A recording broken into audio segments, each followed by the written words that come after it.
The SEAL commander said, "No one can make that shot." Then she shot 3 enemy generals in the head.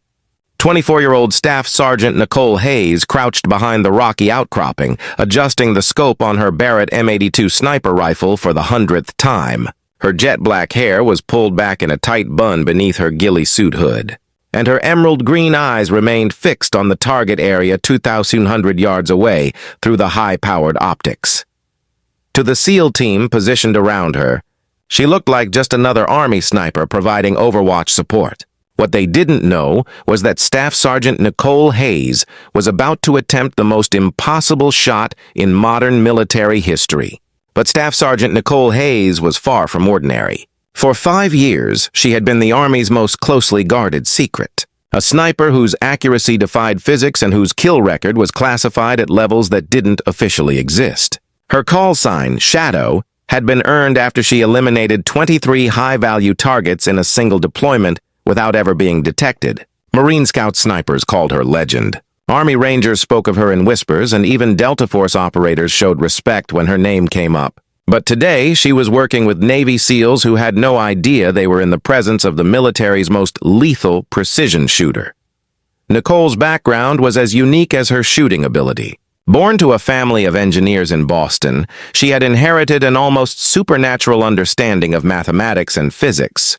Her father, Dr. William Hayes, was a ballistics engineer who worked on advanced weapon systems. While her mother, Professor Catherine Hayes, taught applied physics at MIT, Nicole had grown up calculating trajectories and understanding the complex mathematics that govern projectile motion.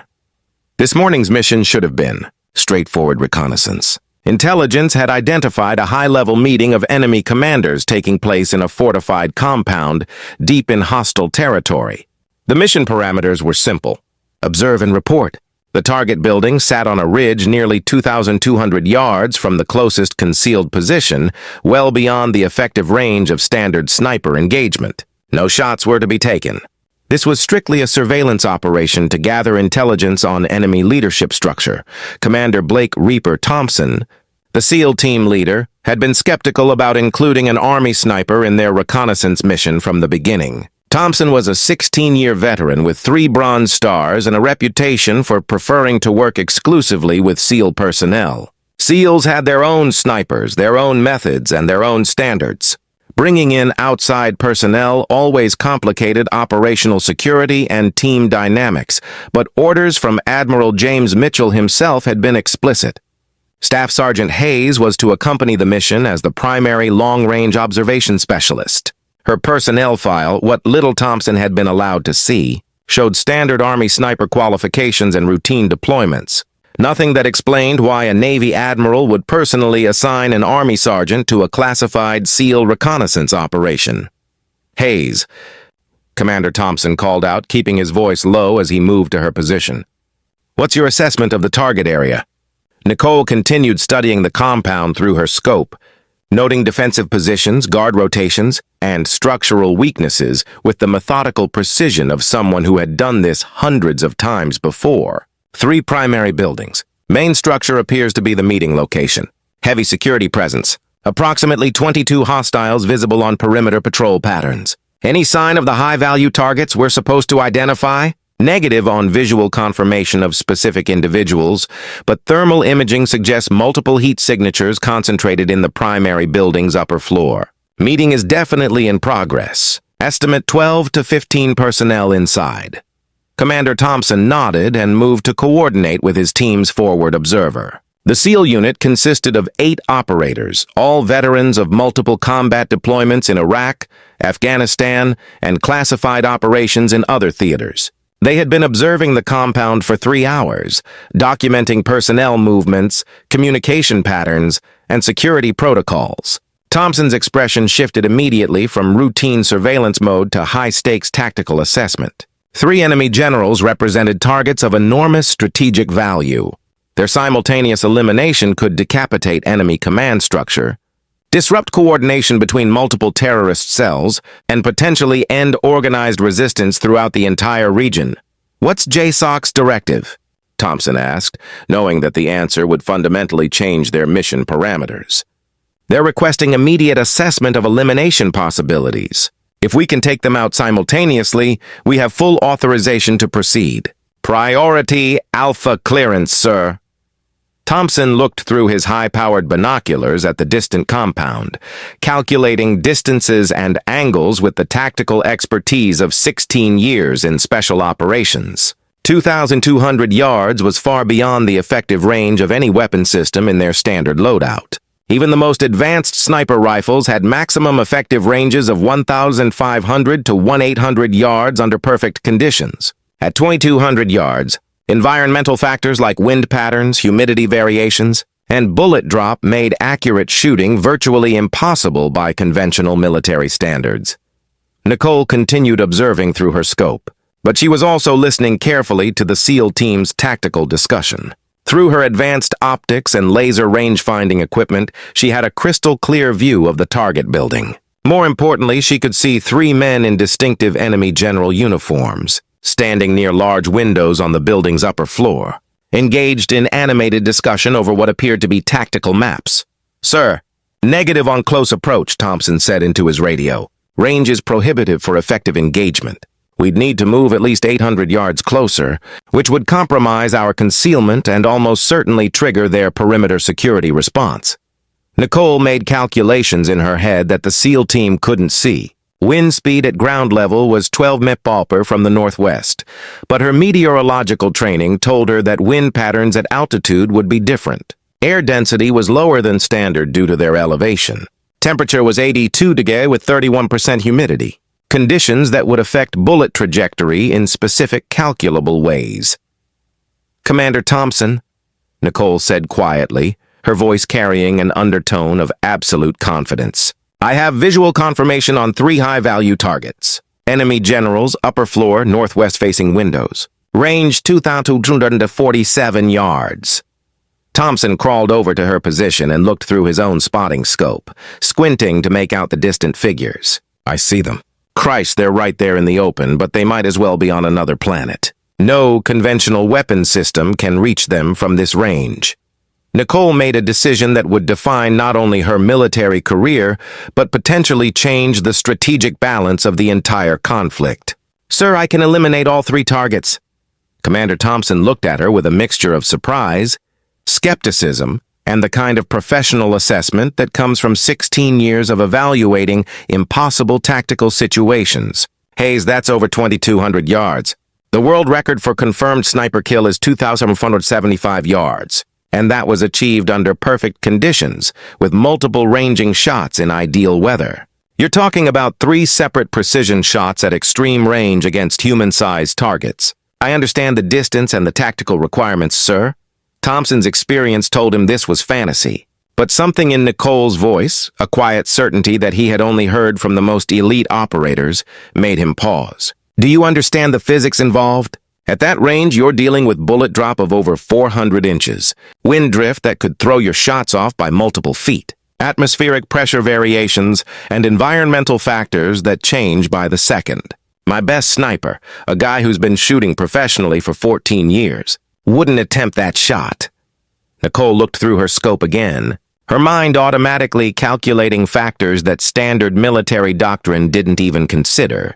Coriolis effect from Earth's rotation, gyroscopic drift from bullet spin, temperature gradients at different altitudes, barometric pressure variations that would affect air density along the bullet's flight path.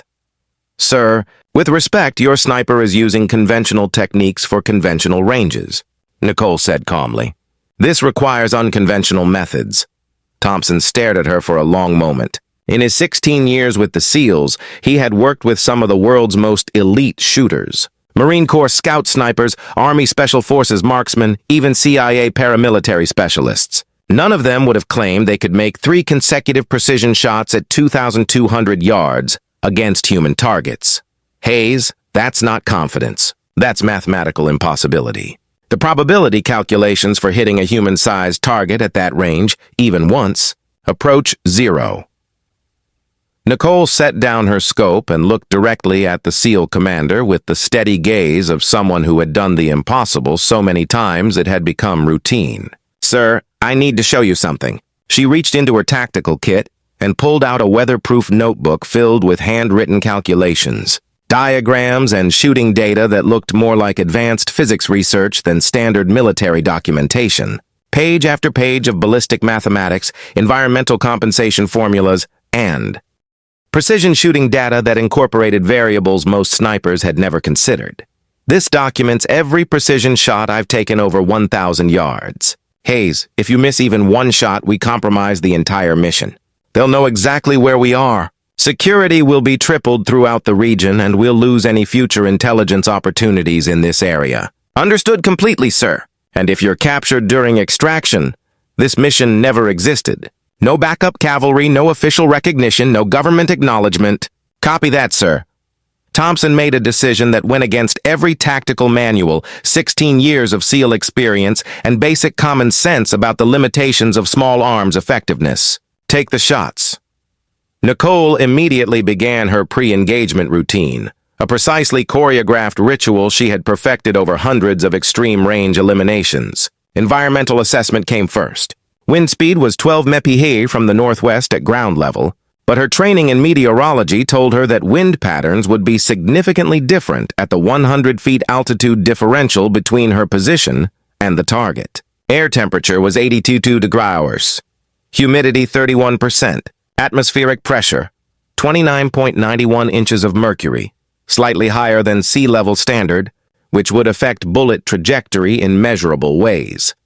She made microscopic adjustments to her scope's elevation and windage turrets, incorporating calculations that accounted for the Coriolis effect at extreme range. At 2,000 plus yards, the Earth's rotation would actually influence bullet flight path by several inches, a factor that most snipers never needed to consider. Through her scope, Nicole could see all three targets with crystal clarity. General Rashid al-Mansouri, the enemy's strategic operations commander and architect of multiple terrorist attacks against coalition forces. General Omar Khalil, head of logistics and supply operations whose elimination would cripple enemy material support. General Fasizel al-Zarani, the intelligence chief, whose death would blind enemy communication networks and coordination capabilities. All three men were standing near the windows, engaged in animated discussion over what appeared to be battle plans spread across a large table. They had no concept that 2,247 yards away, one of the world's most lethal precision shooters was calculating their elimination with mathematical certainty. Nicole's breathing slowed to the controlled rhythm she had mastered through thousands of hours of advanced training. Her heart rate dropped to the minimal level that eliminated even microscopic movements from affecting her aim. This was the physiological state that only the most elite shooters ever achieved, a condition where physics, instinct, and training merged into something approaching supernatural accuracy. The SEAL team watched in fascination and disbelief as Nicole made final micro-adjustments to her rifle system. Commander Thompson was tracking the targets through his spotting scope, while Chief Williams maintained communication with JSOC Command. The other operators maintained security perimeters and monitored for enemy patrol activity. Range to 247 yards, Nicole whispered into her tactical radio. 3 high-value targets, northwest windows, upper floor. Atmospheric conditions optimal, engaging in 15 seconds. Nicole aligned her crosshairs on the first target, General al-Mansouri standing closest to the leftmost window. She calculated the precise holdover required for bullet drop at that extreme range, compensated for wind drift based on her meteorological assessment, and adjusted for the slight upward angle of the shot. Her finger found the trigger with the gentle, consistent pressure that separated amateur shooters from lethal professionals. The Barrett's trigger had a clean, crisp break that she had tested thousands of times. Nicole exhaled exactly half her breath and held it, reaching the moment of perfect physiological stillness that made impossible shots achievable. The rifle fired with tremendous force, the .50 caliber muzzle blast creating a signature that would be heard for miles. The massive bullet left the muzzle at 2,110 feet per second, beginning a 2.44-second journey that would cover 2,247 yards while dropping over 420 inches and drifting 19 inches due to calculated wind conditions and Coriolis effect.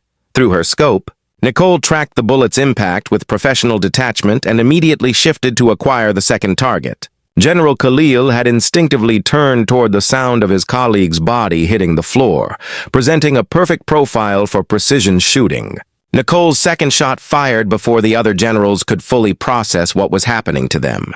The bullet struck General Khalil in the head with surgical precision, and Nicole was already acquiring her third and most challenging target. General Al-Zarani was beginning to move toward cover, realizing that they were under sniper attack, but he was still partially visible through the window frame. Nicole's third shot was the most technically difficult. A moving target at extreme range requiring predictive shooting that combined mathematics, physics, and intuition. She led the target by exactly the calculated amount, compensating for his movement speed, direction, and the bullet's flight time. The shot found its mark with deadly precision. 3 shots, 3 confirmed kills. Total elapsed time, 12.3 seconds. Commander Thompson watched through his spotting scope in complete stunned silence. All 3 enemy generals were down. Confirmed kills at a range that violated everything he understood about the limitations of small arms effectiveness and human shooting capability. "Unfucking believable," whispered Chief Williams, his voice filled with awe. "She actually did it, 3 for 3. Nicole was already breaking down her shooting position with the efficient movements of someone who had done this many times before. Enemy security forces would respond within minutes, and their position would be completely compromised. Confirmed elimination of all 3 high-value targets, Nicole reported calmly into her radio. Recommend immediate tactical withdrawal to Extraction Point Alpha. Commander Thompson was still processing what he had just witnessed. In his 16 years of special operations, he had never seen shooting that defied the basic laws of physics and probability theory. "Hayes, how the hell did you make those shots?" Nicole smiled as she secured her rifle in its tactical case. "Physics, sir, applied mathematics, and a lot of practice." The SEAL team began their extraction route, moving quickly through terrain that would mask their withdrawal from the target area. Behind them, the enemy compound was erupting in chaos as security forces discovered the bodies of their 3 most senior commanders. As they moved through the rocky hills toward their extraction point, Commander Thompson caught up with Nicole during a brief tactical halt. "Hayes, I need to know who you really are. That shooting was impossible and you made it look routine." Nicole looked at the SEAL commander with the quiet confidence of someone who had just changed the course of a war. "Sir, officially I'm Staff Sergeant Nicole Hayes, Army Sniper, providing reconnaissance support. And unofficially? Unofficially, I'm the reason enemy commanders don't sleep well at night."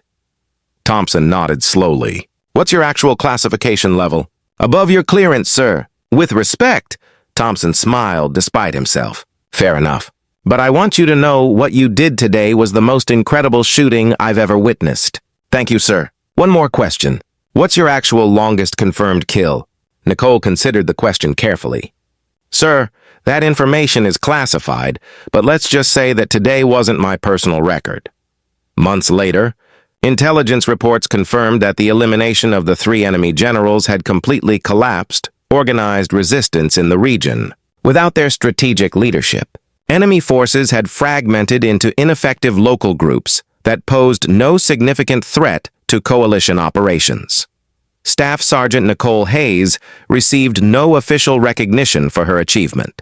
Her personnel file still listed her as a routine Army sniper with standard qualifications, but in the classified archives of Special Operations Command, her 3 shots were recorded as the most strategically significant sniper engagement in modern military history. Commander Thompson was promoted to lieutenant commander and assigned to lead SEAL team development programs. He never forgot the day he watched an impossible shot become routine, and he made sure that future SEAL snipers trained for engagements beyond the theoretical limits of their weapons. Nicole continued her classified assignments, taking shots that officially never happened against targets whose elimination changed the balance of conflicts around the world. Her call sign Shadow became legend among those with clearance to know the truth. Years later, when military historians studied the turning points of the conflict, they identified the collapse of enemy command structure as the decisive moment. 3 deaths, 3 bullets, 3 impossible shots that had ended a war. But the official record would always show that no shots were fired that day. It was, after all, strictly a reconnaissance mission, The SEAL commander had said no one could make that shot. Nicole Hayes had proven that some people aren't no one. They're the reason impossible becomes inevitable. And sometimes that's exactly what changes the world. Thanks for watching. If you like this video, you can subscribe to see more incredible stories like this.